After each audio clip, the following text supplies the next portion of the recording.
Hi guys, कैसे हैं आप सभी लोग। तो आइए गाइस, आज हम एक गर्मा गर्म राजनीतिक मुद्दे पर बात करेंगे। गाइस, आप सभी लोग सुन रहे होंगे कि हाल ही में कुछ जगह चुनाव हो रहे हैं, जिनमें एक अहम सीट मैनपुरी की है। और वो अहम सीट इसलिए है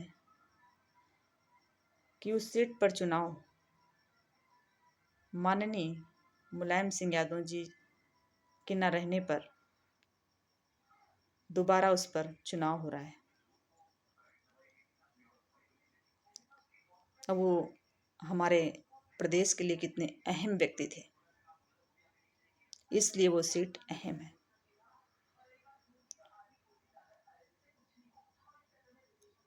दो पार्टियां हैं, आपस में चुनाव लड़ रही हैं, सपा और बीजेपी। हालांकि अभी जो नेताजी के निधन पर सारी पार्टियों के लोगों ने उन्हें श्रद्धांजलि दी है, बहुत अच्छा लगा। इससे साबित होता है कि राजनीतिक जैसी जगहों पर भी अभी इंसानियत बाकी है।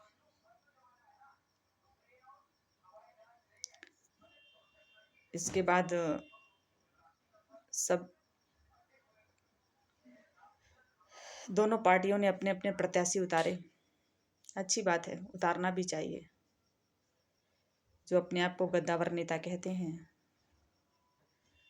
राजनीतिक में अपनी अपनी किस्मत आजमा रहे हैं, और क्यों ना आजमाना चाहिए, ये कोई बुरी बात नहीं है।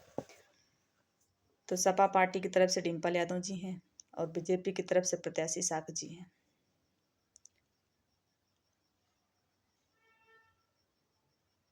चुनाव प्रचार में अभी हमारे मुख्यमंत्री जी गए थे, माननीय योगी आदित्यनाथ योगी जी।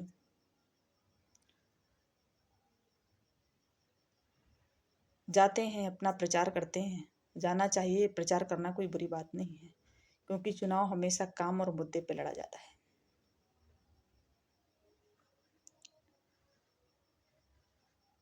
और हकीकत सत्यता भी यही होती है। उस क्षेत्र में जो विकास कराया गया था, वो माननीय मुलायम सिंह यादव जी द्वारा था। वो उन्हीं की सीट थी, उन्हीं का क्षेत्र था। वहाँ बीजेपी का तो कोई अस्तित्व ही नहीं है, क्योंकि बीजेपी सरकार द्वारा वहाँ पर ऐसा कोई काम भी नहीं किया गया जो वहाँ के लोग बताते हैं। और हम सब लोग जानते हैं, ये सत्यता है, इसको गुमराह नहीं किया जा सकता है। सपा वाले अपना काम बता करके चलिए वहाँ प्रचार कर रहे हैं, अपने काम मुद्दों पर चुनाव में लगे हैं, चुनाव को आगे बढ़ा रहे हैं। माननीय मुख्यमंत्री जी जाते हैं, हालांकि इनका औचित्य नहीं है वहाँ जाने का। पता नहीं क्या दिमाग में आता है, फिर वहाँ जाते हैं। जाना बुरा नहीं है, जाना चाहिए। हर पार्टी का हर जगह अस्तित्व है, काम करें ना करें वो अलग बात है। वहाँ जाने के बाद ये उनको पता होना चाहिए कि मैं बार बार इस बात को कह रही हूँ कि चुनाव जो है काम और मुद्दे पर लड़ा जाता है। जहाँ पर आपने काम नहीं किया, वहाँ पर आपका मुद्दा कुछ नहीं हो सकता है। तो आप आगे आगे की आगे के विकास को बताते हुए आप चुनाव का एक मोड़ दीजिएगा, ये तो अच्छा लगता है। लेकिन जब काम नहीं किया तो वहाँ पहुँच करके आप व्यक्ति विशेष की टीका टिप्पणी पर वोट मांग रहे हैं, आपको अच्छा लगता होगा, लेकिन मुझे लगता है कि देश के बहुत लोगों को अच्छा नहीं लग रहा होगा।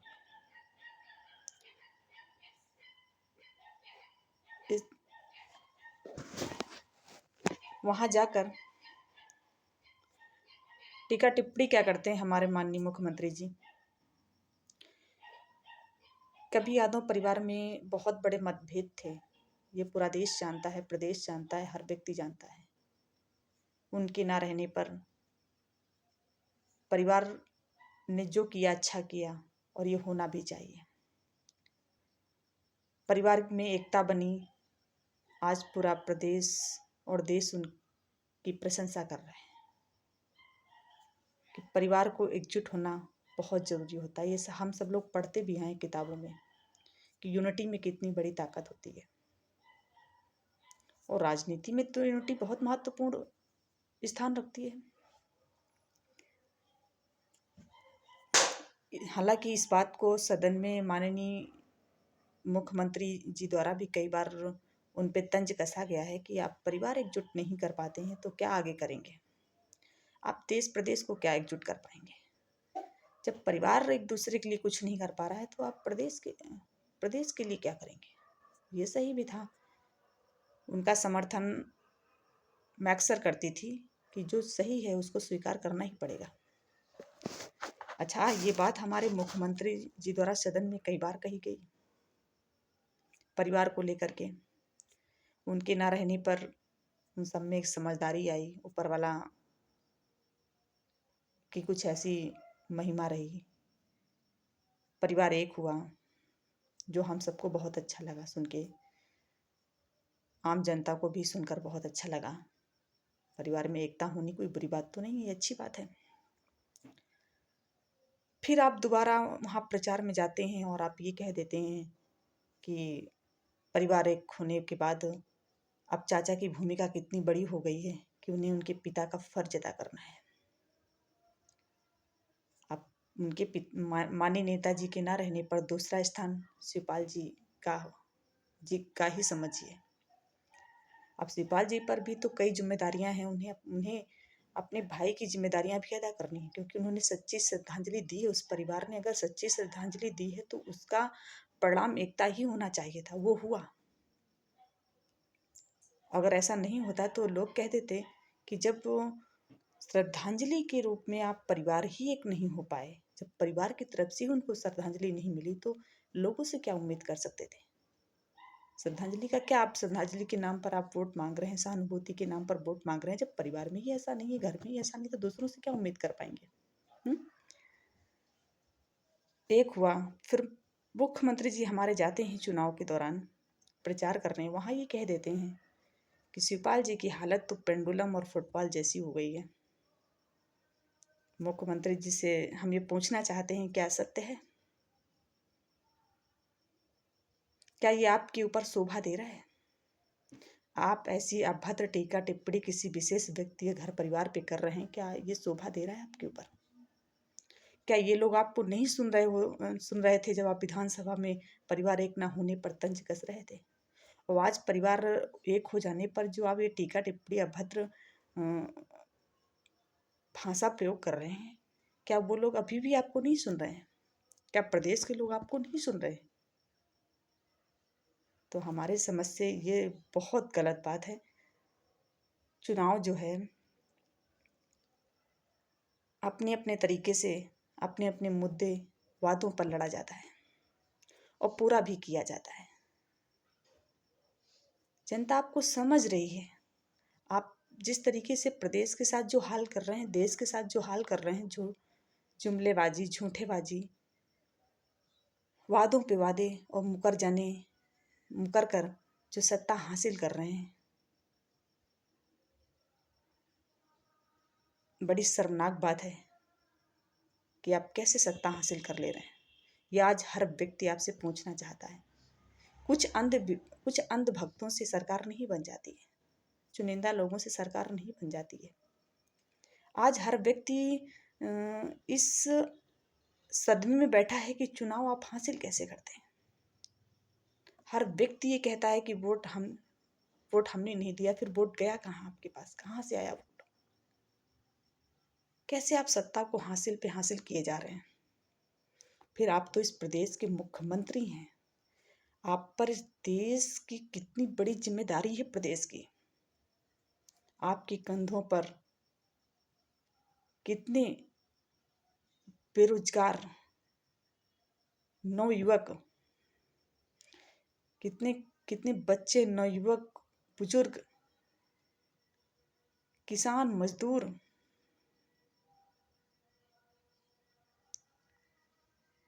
अन्य तरह के लोगों की जिम्मेदारियां हैं। शिक्षा आपसे सवाल कर रही है, स्वास्थ्य आपसे सवाल कर रही है, देश की अर्थव्यवस्था आपसे कुछ पूछ रही है। सदन पर जब मुद्दा उठता है, जब जिस दिन सदन चलता है, उस दिन हमारे प्रदेश का, देश का एक एक नागरिक एक टकी से आपको देख रहा होता है कि शायद सदन में कोई ऐसा मुद्दा उठेगा जिस पर रोजगार की बात होगी, जिस पर शिक्षा की बात होगी, जिस पर स्वास्थ्य की बात होगी, जो हमारे देश और समाज के लिए हित में होगा। देश की जर्जर अर्थव्यवस्था आपसे सवाल कर रही होती है और आप सिर्फ एक दूसरे पर तंज, टीका, टिप्पणी, लोफड़ी, खुराफाती, एक दूसरे को बदले की भावना, एक दूसरे को नीचा दिखा रहे होते हैं सदन में। आज प्रदेश इतनी दयनीय स्थिति पे है कि चाहते हुए भी कुछ नहीं कर पा रहा है। क्योंकि अगर आप शिक्षा पर काम करेंगे, सरकार अगर शिक्षा पर काम करती है और अच्छा काम करती है, तो प्रदेश से देश का एक एक व्यक्ति सवाल और जवाब करना सीख जाएगा, अपना हित और अहित समझना सीख जाएगा। तो शायद झूठेबाजी, जुमलेबाजी, कूटनीति, छलनी से जो सत्ता अपना रहे हैं या अपनाई जाती है, वो नहीं कर पाएंगे। क्योंकि देश का हर व्यक्ति इतना समझदार हो जाएगा। इसलिए शिक्षा अच्छी नहीं होनी चाहिए। शिक्षा से आप देश को इतने गर्त में ढकेल रहे हैं। आप सब, मुझे लगता है सरकार का मेन उद्देश्य शिक्षा को ढकेलना ही है, शिक्षा को मार देना ही है। अगर ऐसी सोच हमारे प्रदेश के एक मुखिया, देश के मुखिया, मुख्यमंत्री, प्रधानमंत्री जैसे लोगों की रही, जिनके हाथ में हमारे देश की बागडोर है, तो हमारे देश की हालत कितनी शर्मसार और गिरी हुई है। शायद कोई शब्द ऐसे नहीं है जिन शब्दों के द्वारा उस अपने देश और प्रदेश की हालत को कोई नाम देकर पुकारा जाए। इसलिए मैं अपने देश के लोगों से अपील करना चाहती हूँ कि अपना वोट ऐसे लोगों को मत दें, क्योंकि आपके वोट पर आपका बहुत कुछ, यानी सब कुछ समर्पित हो जाता है। आपका एक वोट की कीमत क्या होती है आप खुद समझिए, जिसमें आपकी वो एक वोट ही नहीं, आपकी मेंटलिटी, आपकी समझ, आपकी विचार, जहाँ तक कि आपके बाल बच्चों का, परिवार का भविष्य, यानी कि पूरी आपकी जो पूरी, क्या बोलते हैं उसको, आपकी पूरी जो जिंदगी है वो एक वोट पर समर्पित होती है। और आप उस वोट को इतनी आसानी से कहीं भी दबा करके चले आते हैं, कहीं भी डाल के चले आते हैं। ऐसा मत करिए। अपने नहीं तो अपनों के लिए समझदार बनिए। उस वोट को बहुत सोच समझ कर दीजिए। कहीं आप राशन के नाम पर दे आते हैं, आपको ये समझ में नहीं आता है कि जो 4 दाने आपको राशन मिलते हैं, शायद वो चावल आपने कंट्रोल का खाया होगा। क्या स्वाद रहता है।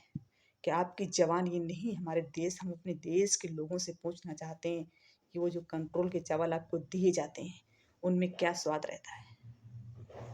क्योंकि 2 रुपए 4 रुपए में जो चावल होता है, क्या मार्केट का कभी अच्छे घर में किसी घर में जाते होंगे जब मार्केट का अच्छा चावल आपको खाने को मिलता होगा, कि आपका आत्मा नहीं कहती कि शायद यही चावल मुझे खाने को मिले। अपने परिवार अपने बच्चों को उस लायक बनाइए कि आप अपने अनुसार या आप अपनी इच्छा अनुसार अपने पेट का भरण पोषण कर पाए। ये इन इन लोगों के माया जाल में इस तरह मत पड़िए, इनके निवालों में मत पलिए, क्योंकि ये लोग इस देश की जनता को कुत्तों की तरह तौल चुके हैं या कुत्तों की तरह आंक चुके हैं। इनकी सोच ऐसी रहती है कि ये तो देश की जनता, प्रदेश की जनता है, इसको जैसे निवाले डालोगे कुत्तों की तरह दौड़ेगी। तो आप निवालों पे मत पलिए। अपने बच्चों को, अपने परिवार को देखते हुए, उनके भविष्य की कामना करते हुए अपने वोट को ऐसे व्यक्ति को दीजिए जिसके हाथों सरकार की सत्ता आए तो वो आपके हित और आपके देश हित, समाज हित, विकास, कल्याण पर काम करे। बस यहीं से हम अपनी वाणी को विराम देते हुए आपको जय हिंद कहना चाहेंगे। जय हिंद दोस्तों।